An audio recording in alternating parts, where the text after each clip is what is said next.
이야기 시작 전에 한 가지 묻겠습니다.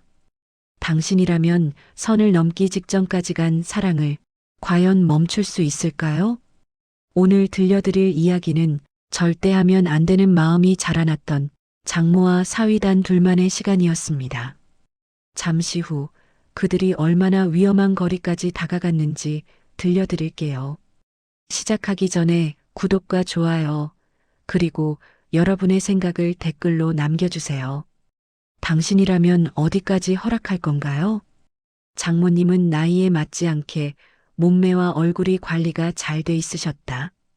그날도 장모님은 얇은 실크 나시에 얇은 가디건을, 속옷도 입지 않으시고 입고 계셨다. 나는 당황했지만 당황한 티를 내면 안 될 것 같았다. 자연스럽게 나의 시선은 아래로 점점 향했고 장모님도 의식하셨는지 가디건을 여미셨다. 그렇게 우린 서로 알 수 없는 감정이 싹트기 시작했다. 그해 겨울, 아내가 집을 나가던 날 나는 장모님과 단둘이 남았다. 잠깐이라는 말은 늘 그렇듯 가장 길게 느껴지는 말이었다. 3년만, 딱 3년만 버티고 올게. 아내 지혜는 그렇게 말하며 웃었지만 그 웃음 속에는 미안함이 분명히 섞여 있었다. 해외 파견, 연봉 2배, 커리어에서 놓치기 아까운 기회. 머리로는 이해했다. 하지만 마음은 자꾸만 다른 계산을 했다. 정우 씨, 엄마랑 잘 지내고, 엄마한테 너무 의지하게 만들진 말고. 지혜가 농담처럼 말하자 장모님이 옆에서 한숨 섞인 웃음을 터뜨렸다. 얘는 꼭 말을 이상하게 해. 사위가 나 좀 의지하면 안 돼? 장모님의 말은 장난처럼 들렸지만 그 순간 이상하게도 내 심장이 한 박자 늦게 뛰었다. 사실 우리 셋은 꽤 오래된 조합이었다. 우리 부부는 맞벌이, 장모님은 남편을 떠나보낸 뒤 혼자 지내다. 너희 집 근처로 이사 갈까? 라는 말 끝에 자연스럽게 같은 아파트 한 층 위에 사시게 됐다. 그리고 어느 순간부터 아예 같이 사는 게 편하겠다는 결론에 이르렀다.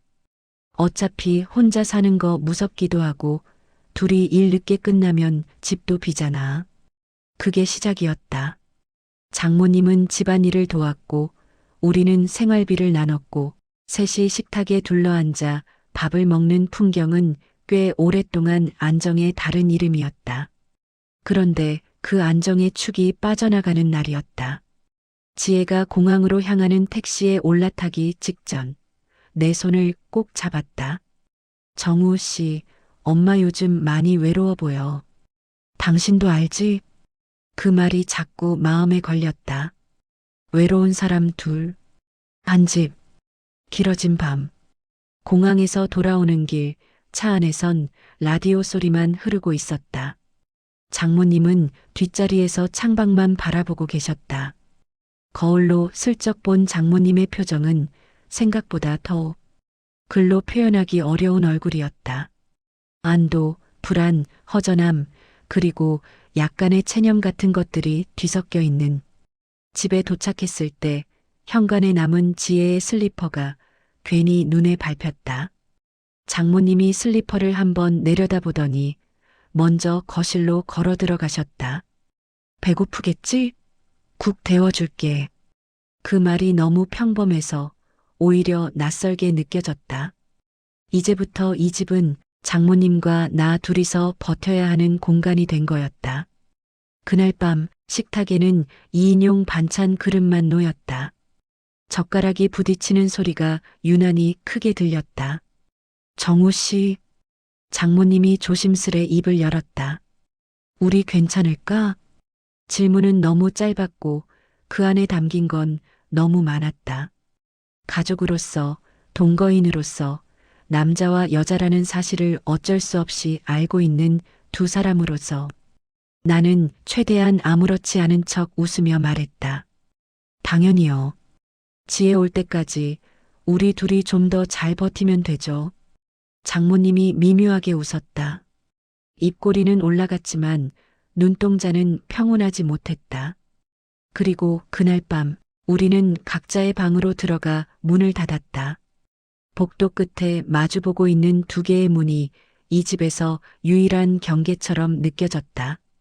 문 하나 차이, 서너 걸음거리, 그리고 앞으로 쌓여갈 수많은 밤.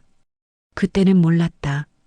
장모님과 단둘이 사는 동안 우리는 서로를 조금씩 다르게 보기 시작할 거라는 걸. 그게 사랑도 욕망도 아니라고 믿고 싶었지만 적어도 한 가지는 분명했다. 이 집에서 우리는 서로에게 너무 가까우면서도 너무 멀어야 하는 사이라는 것. 처음으로 균열이 느껴진 날은 비가 유난히 세차게 쏟아지던 저녁이었다. 그날 나는 평소보다 일찍 퇴근했다. 하늘은 시멘트처럼 눌어붙어 있었고 회사 건물 유리창을 때리는 빗줄기들이 마치 눌러 담지 못한 감정처럼 계속 쏟아지고 있었다. 집에 도착해 엘리베이터에서 내리자 복도 끝에서 장모님이 서성이는 모습이 보였다. 정우 씨, 잘 왔다. 장모님이 다급히 다가왔다. 무슨 일 있으세요? 베란다 쪽에서 물이 새는 것 같아. 아까부터 물 떨어지는 소리가 계속 나는데 내가 봐도 어떻게 할 수가 없어서. 거실로 들어가자 진짜로 비냄새랑 곰팡이 섞인 냄새가 희미하게 났다. 베란다 문을 열자 유리창 틈 사이로 흘러들어온 물이 바닥에 고여 있었다. 걸레가 한 뭉텅이 놓여 있었고 장모님 슬리퍼 바닥은 이미 젖어 있었다. 아, 이거 실리콘이 벌어졌나 보네요. 나는 양복 상의부터 벗어 의자에 걸어두고 소매를 걷어 올렸다. 장모님이 살짝 눈을 크게 뜨며 말했다. 퇴근하자마자 미안하게 됐네. 씻지도 못하고 고생만 시키네. 괜찮아요. 이럴 때 제가 있어야죠. 저 없으면 장모님 혼자 고생하셨을 텐데. 내가 그렇게 말하자 장모님의 표정이 잠깐, 아주 잠깐 부드럽게 풀렸다. 그래도 고맙다. 창 밖으로 벼락이 번쩍하고 지나가며 거실을 짧게 밝히고 사라졌다. 우리는 둘 다 그 빛을 한 번씩 쫓아 눈을 돌렸다가 다시 물 고인 바닥으로 시선을 내렸다. 양동이를 갖다 놓고 걸레를 짜며 물기를 막기 시작했다. 베란다 좁은 공간에 나와 장모님이 나란히 서니 평소보다 거리가 훨씬 좁아졌다. 창틀 위에 몸을 기울이다가 내 팔꿈치와 장모님의 팔이 가볍게 닿았다. 보통 때라면 죄송해요 하고 물러섰을 텐데 그 순간 나는 실제보다 반박자 늦게 몸을 뺐다. 장모님도 피하지 않으셨다. 대신 가볍게 한숨을 쉬었다. 비가 이렇게 오면 밤이 더 길어지는 것 같지 않아? 나는 장모님의 옆 얼굴을 슬쩍 봤다. 조명 아래 보이는 피부에는 세월의 흔적이 분명히 있었지만 그 안에 이상할 정도로 탄탄한 기운이 남아 있었다. 길죠. 요즘은 더. 그 말에 장모님이 내 표정을 잠깐 살피는 것 같았다. 지혜가 여기 있었으면 비 온다고 또 난리였을 텐데. 장모님이 웃었다. 정우 씨, 퇴근 조심해요. 미끄러지면 안 돼요. 분명 이랬겠지. 내가 일부러 지혜의 목소리를 따라하자 장모님이 피식 웃음을 터뜨렸다.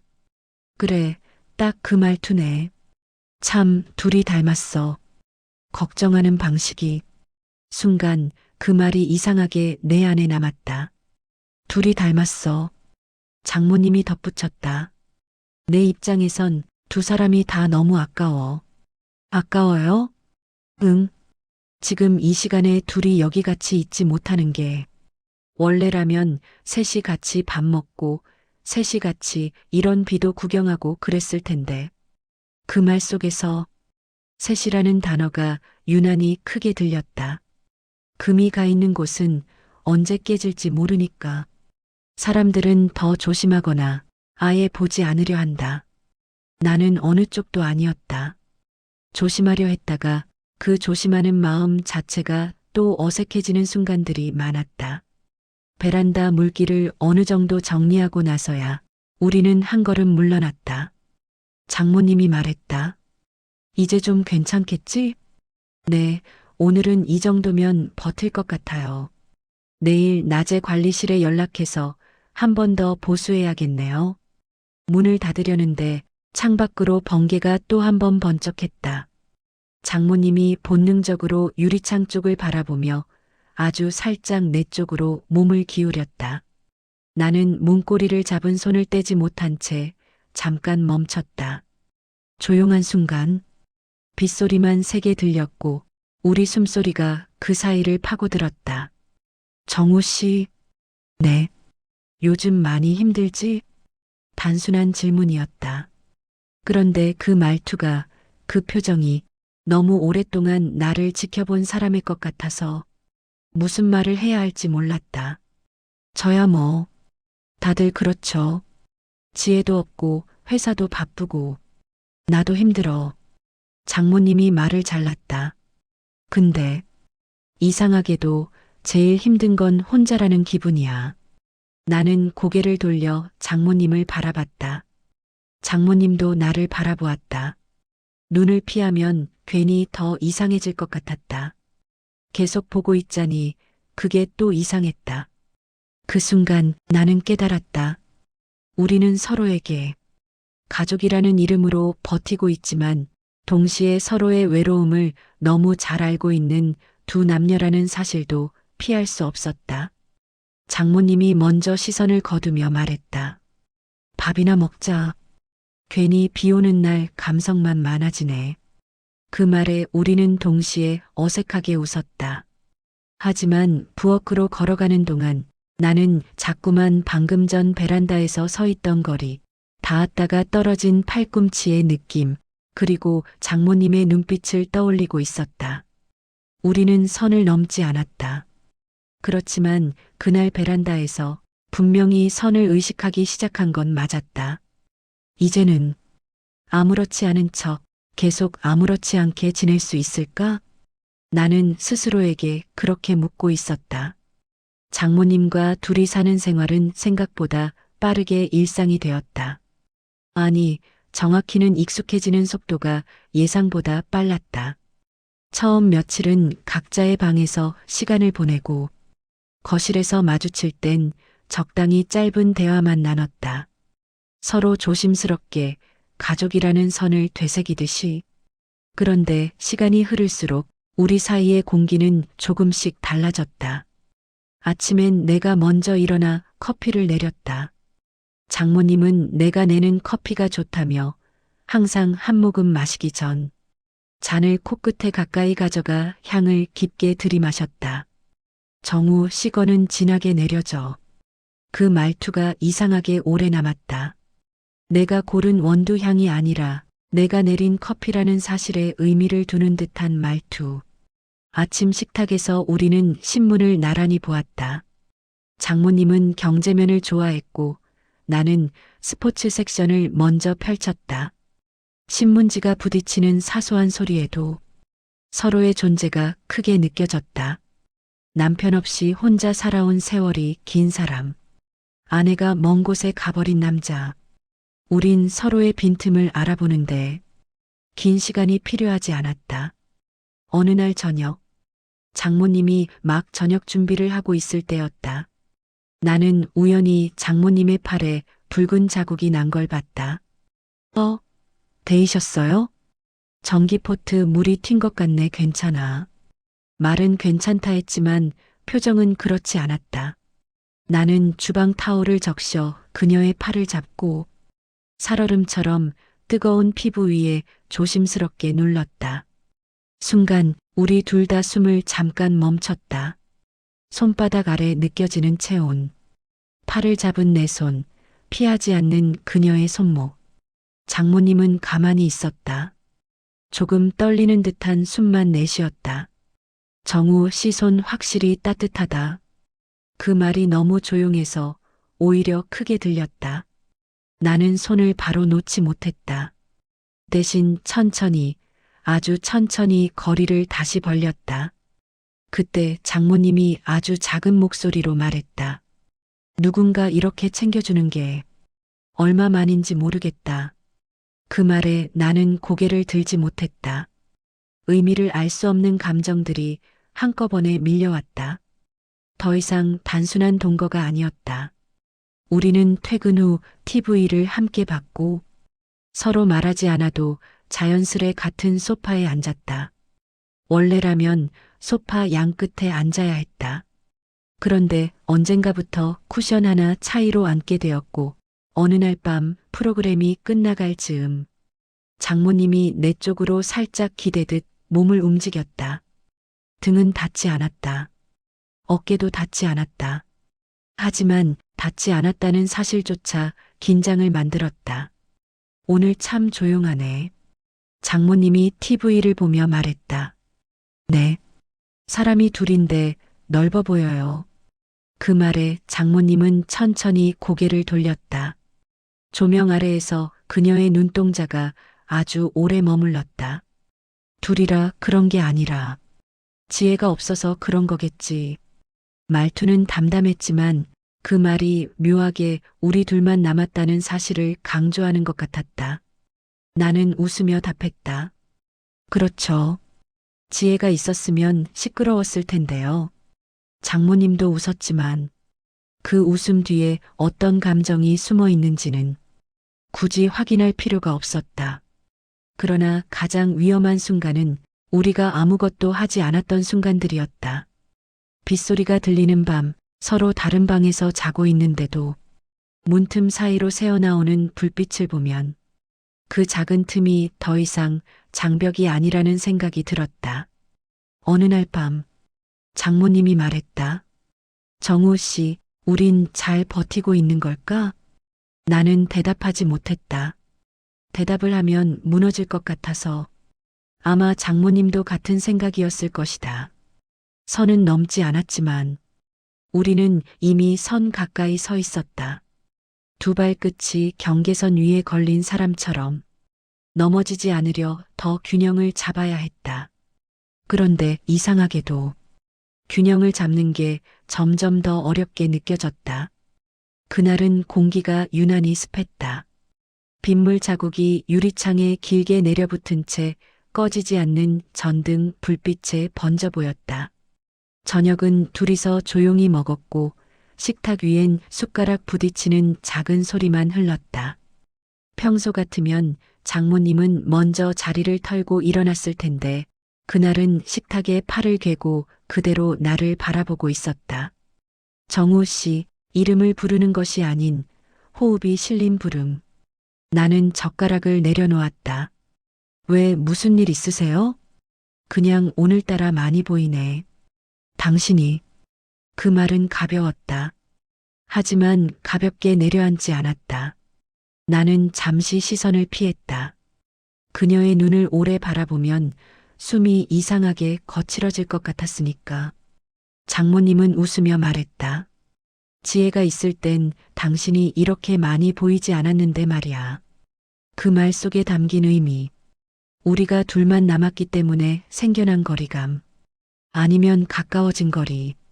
나는 말없이 물컵을 들었다. 그리고 아주 천천히 입에 가져갔다. 물이 아니라 감정을 삼키는 것처럼. 그날 밤 장모님이 방 앞에서 멈췄다. 나는 거실 소파에 앉아 책을 읽고 있었다. 읽는 척이었다. 줄 하나도 제대로 안 들어왔다. 그때 장모님의 발소리가 멈췄다. 문 앞 딱 거기. 나는 고개를 들었다. 문틈 사이로 그녀의 그림자가 떨림없이 서 있었고 잠시 후 천천히 내게 다가왔다. 정우 씨, 잠 안 와요? 네, 장모님도요? 응. 조용해서 너무.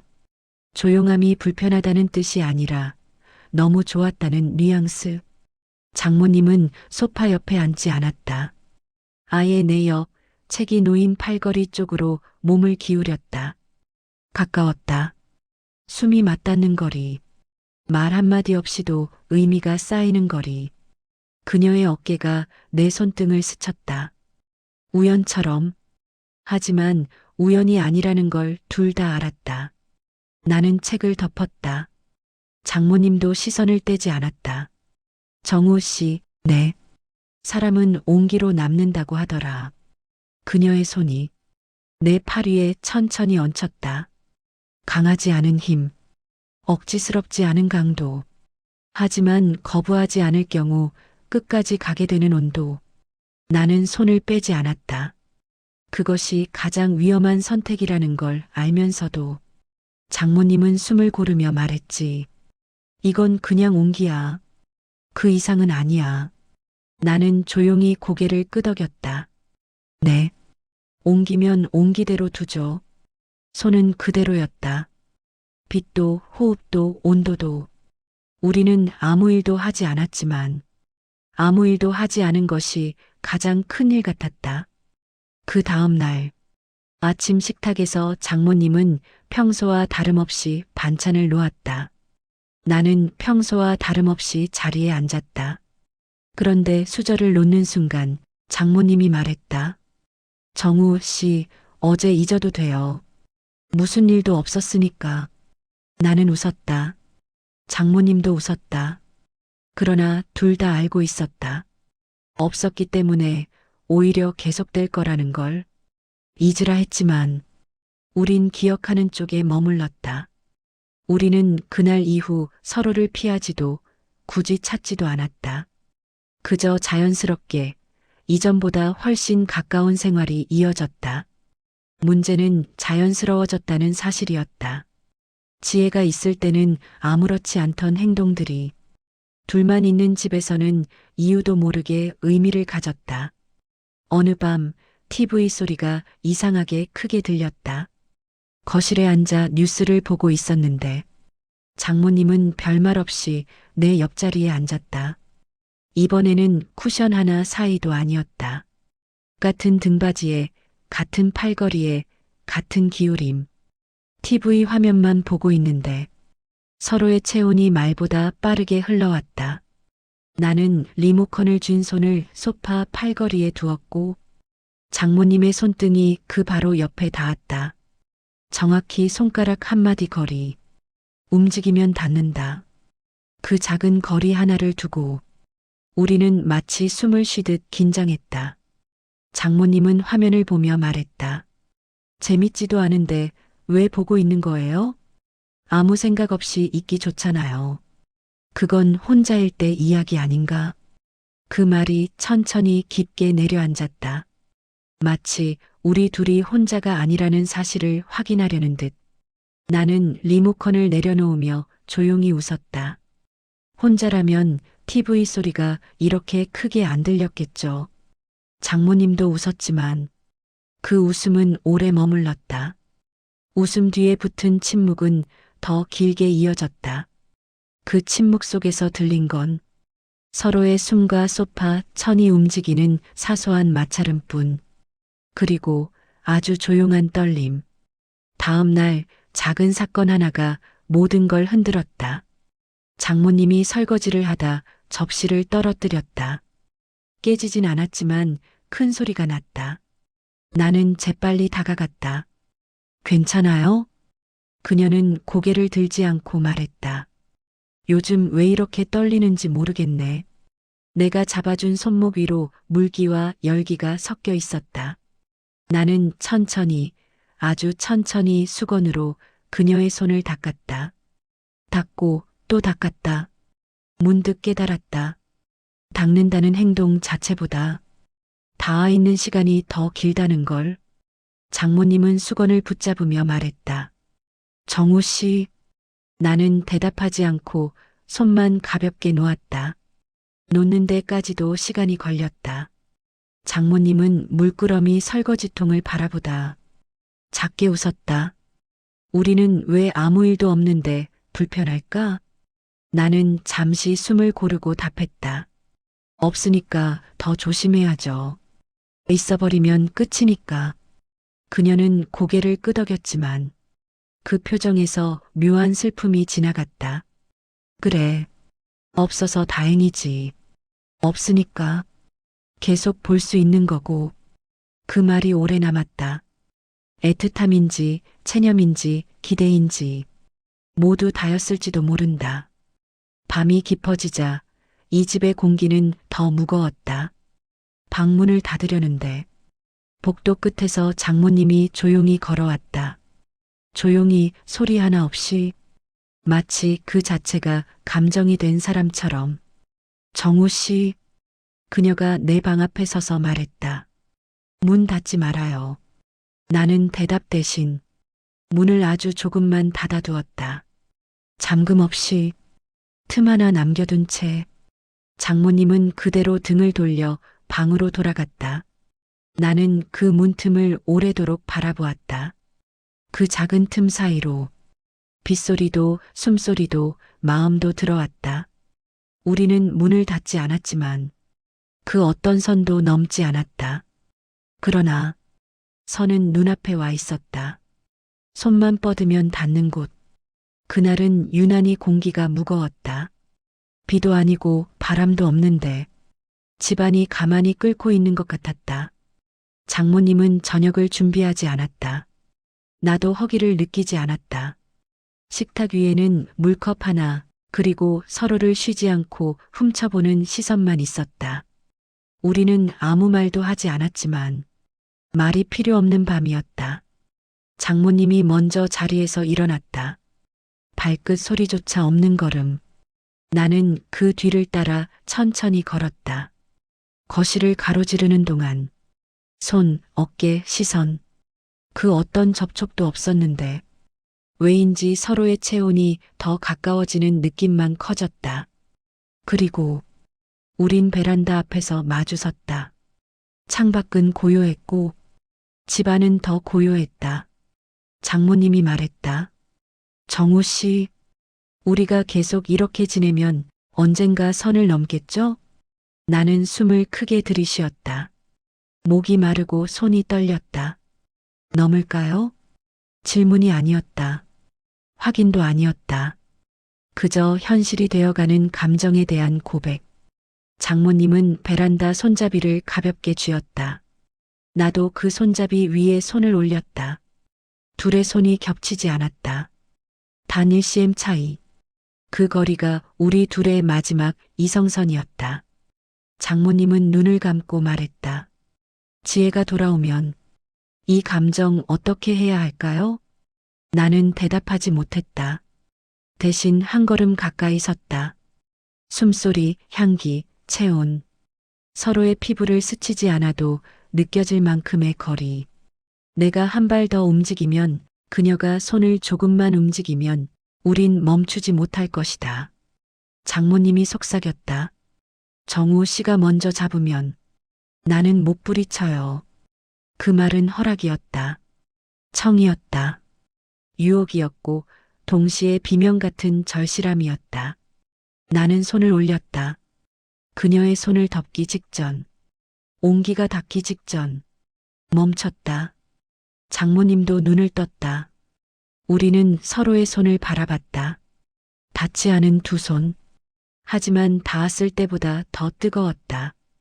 그리고 우리는 천천히 손을 내렸다. 장모님이 떨리는 목소리로 말했다. 우린 좋은 사람으로 남아야죠. 나는 고개를 끄덕였다. 네. 그래야 계속 볼 수 있으니까요. 장모님은 미소를 지었다. 서글프고도 다정한 미소. 우리는 같은 집에 서 있었지만 서로에게 닿지 않은 채 가장 위태롭고 가장 안전한 결말을 택했다. 선은 넘지 않았다. 그러나 누구보다 가까이 섰다. 그날 이후 우린 조심했고 말했고 때때로 웃었고 어떤 날엔 침묵으로 서로를 위로했다. 그리고 아무도 모르게 우리는 서로의 마음을 아주 오래 기억했다. 손끝 1cm. 닿지 않았지만 누구보다 뜨거웠던 사랑. 그들은 선을 넘지 않았습니다. 아니, 넘지 않았다기보다 마지막 순간에 멈춰섰습니다. 아직도 서로의 체온이 남아있을까요? 그 침묵과 떨림을 둘 중 누가 먼저 잊게 될까요? 이 이야기가 마음에 남았다면 구독과 좋아요, 그리고 댓글 꼭 남겨주세요. 당신은 이 사랑이 옳았다고 생각하나요? 아니면 한 걸음 더 갔어야 했을까요?